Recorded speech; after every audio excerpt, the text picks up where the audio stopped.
So the older men began thinking of Pentecost as a possible were-once.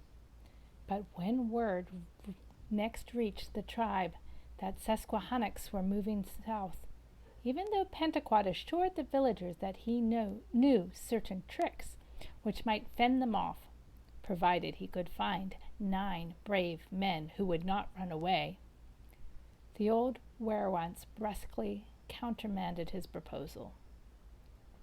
The only sensible thing to do is to run into the marshes. We have been doing this for many years, and in all that time we have enjoyed a good life with plenty of food and enough marsh grass to weave again the sides of our burned wigwams. Let the enemy have his triumph if he needs it. Our security is in the marshes. The strange aspect of this policy was that in no way diminished the self-respect of the villagers, and it certainly did not diminish Pentecost. He had proved his valor against the Nanticokes, and Scarchin had composed the epic song. Pentecost was a true hero, and he did not have to repeat his heroics endlessly to retain his reputation. As he fled with the others into the safety of the southern marshes, every man believed that if Pentecost had wanted to oppose the Susquehannocks, he could have done so. Instead, he preferred safeguarding his pregnant wife, and this, deemed the villagers, was much more sensible. As they crossed the river and hid their canoes and straggled through the rushes that lined the southern shore, Pentecost heard 2 tribal tales that fascinated him, and he kept asking the older men many numerous questions. You say that to the east, where you go in summer, there is a river much greater than the ones I know? The water is much saltier? The birds are different, and no man has ever seen the opposite shore? And is this there all the time, and a canoe cannot cross it? What do you mean, waves coming to the shore so high they knock a man down? Pentecost was so excited by their descriptions and so willing to believe because all agreed that he wanted to set out immediately to see this marvelous thing.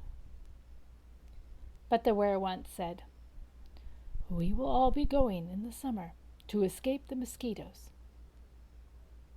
So Pentecost waited. The other story was incredible, much weightier than the tale of the big river, for it contained disturbing implications. He first caught rumor of it from Scarchin, who said casually,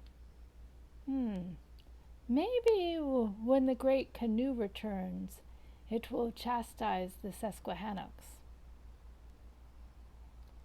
What great canoe? The one that came many winters ago. It came where? Near the island.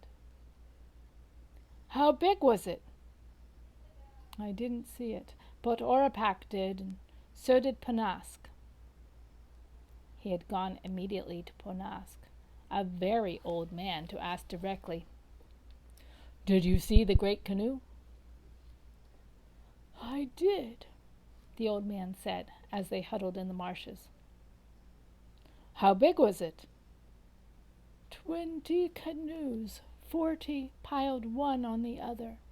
It rose high in the air. How many paddlers? None. Now, this was the most strange and ominous statement Pentecost had ever heard. A great canoe moving without paddles. He thought about this and contemplated this for some time, and then asked the old man, You saw this thing yourself, not some great story recited at night? I saw it beyond the island. What did you think of it?" The old man's eyes grew misty as he recalled that stupendous day when his world changed. "We were very afraid, all of us, even Orapac. We could not explain what we had seen, but we had seen it. The fear has never left us, but as years pass, we have managed to forget." He indicated that he was not happy to have a stranger to the tribe revive those distant fears, and he would say no more. By careful questioning, Pentaquad satisfied himself that all members of the tribe believed that the great canoe had indeed come to the mouth of the river, that it was huge in size, that it moved without paddles. One woman added to the story, "It was white on top and brown at the bottom." Pentaquad carried the disquieting news with him as they penetrated deeper into the swamp, and when they reached relatively solid ground on which they could camp, he went to the werewolves and asked bluntly, "What did you think, Orapac, when you saw the great canoe?" The old man sucked in his breath, and then he sat down beneath an oak. He reflected on what he should reply to this question, knowing that it cut to the heart of his tribe's existence, and then said slowly, "I cannot come into the marshes again. I find it too exhausting, and know that my time for death is at hand. You must be the next werewolf." "I did not ask about that, Orapac." "But this is the significant answer to what you did ask." Of this Pentaquad could make no sense, but the leader continued. "When we gathered on the shore that day to see the great canoe as it moved slowly north, all of us saw the same thing. You are probably aware of that from the questions you've been asking." Pentaquad nodded.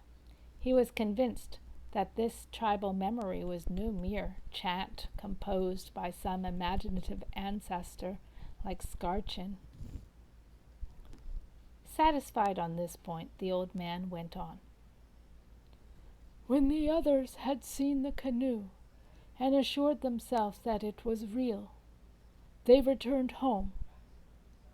But my grandfather, the werewolf then, took my father and me along the shore, and we were hiding in the forest when the canoe came close.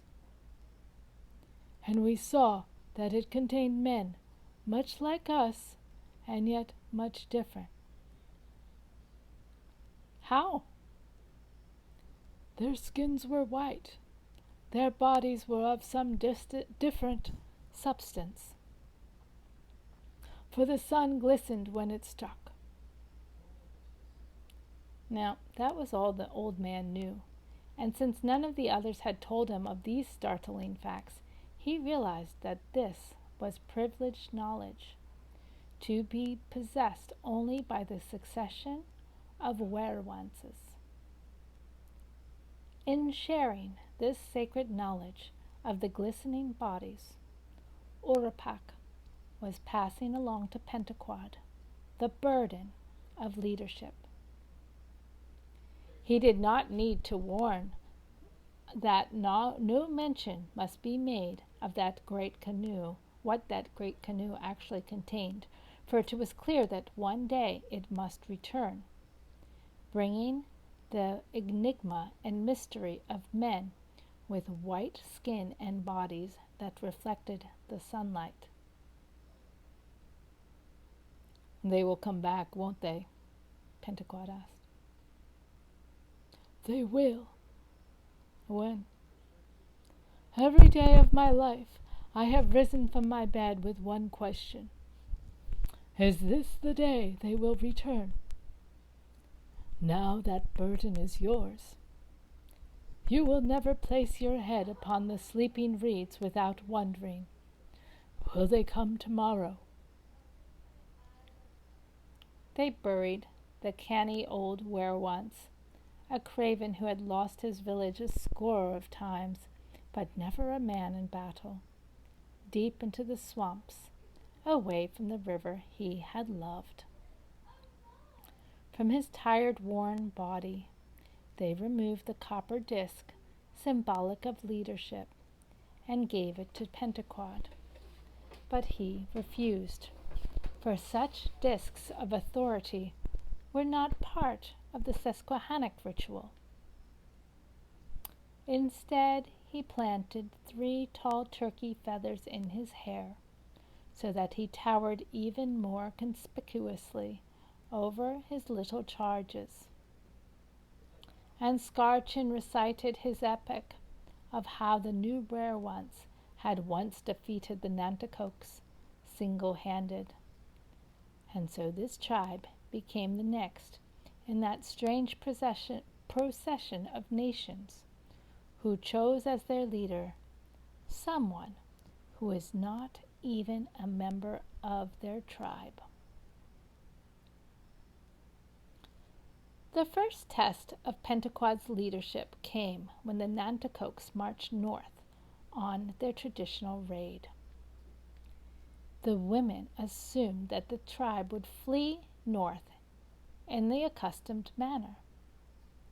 But some of the younger warriors, infected by Scarchin's epic, believed that they should stand and fight.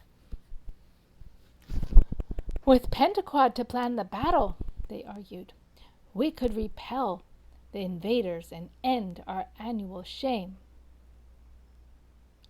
Now, the idea was tempting to Pentecost, the man, but in his capacity as were-once, on whom the safety of the tribe depended, he had to think more cautiously. He could not casually sacrifice any men, for his was a trivial group. It wasn't very big. The people were small and frightened and inconsequential, not that strong. A sore defeat might demoralize them, leaving no base for continued existence. Furthermore, he had achieved his memorable victory over the 4 Nanticoke warriors by surprise, and he was not at all sure this could be repeated.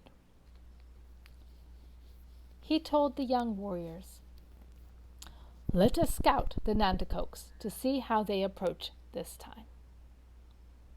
So he and 2 of the most excitable young fighters crept into the woods, went far upstream, and swam across the river onto alien land. And there they hid until the noisy Nanticokes came into sight. And as Pentecost had suspected, this time they did not move without spies and watchmen and forerunners. There would be no surprising this expedition of Nanticokes, for they had prepared. Now the enthusiasm of the young warriors dampened. They were a little frustrated, and they scurried back to inform the others. They are marching as a well-prepared army. We had better go to the rivers. And with a very willing Pentecost in the lead, they fled. When they returned to their village, it was Pentecost who surveyed the damage. It was not great, but it was humiliating, and he vowed that they will not do this again.